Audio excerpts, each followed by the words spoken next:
कहानी का नाम भटको मत। एक था किसान। वो अपने कुत्ते को लेकर एक दिन अपने खेत में गया था।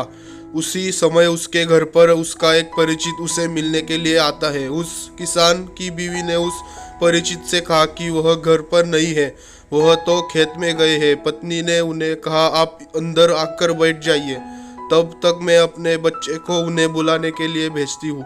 वह परिचित अंदर आकर घर में बैठ जाते हैं और किसान का इंतजार करने लगते हैं। किसान की पत्नी अपने लड़के को खेत में बुलाने के लिए भेजती है। कुछ ही देर में तो किसान खेत में से अपने पास में ही है। मैं बिल्कुल भी नहीं थका हूँ, लेकिन मेरा यह कुत्ता थक गया है, क्योंकि मैं सीधे रास्ते से घर चलते हुए आया हूँ, जबकि मेरा पालतू कुत्ता अपनी आदत से मजबूर है। यह कुत्ता अपने आसपास अन्य कुत्तों को देखकर उनको भगाने के लिए उनके पीछे दौड़ता था और भौंकता हुआ वापस मेरे पास आ जाता। फिर से वह जैसे ही इसे दूसरा कोई कुत्ता नजर आता, वह उसके पीछे दौड़ने लग जाता था, और इसलिए वो अपनी इस आदत की वजह से थक गया है।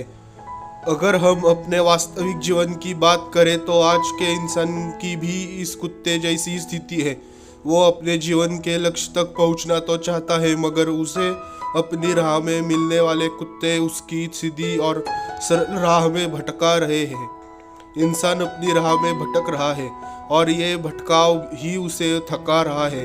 ये लक्ष्य तक पहुंचने के लिए सबसे बड़ी बाधा है। आपकी ऊर्जा को रास्ते में मिलने वाले कुत्ते बर्बाद करते हैं। इन कुत्तों को भौंकने दो और अपनी राह में सीधे आगे बढ़ते रहो।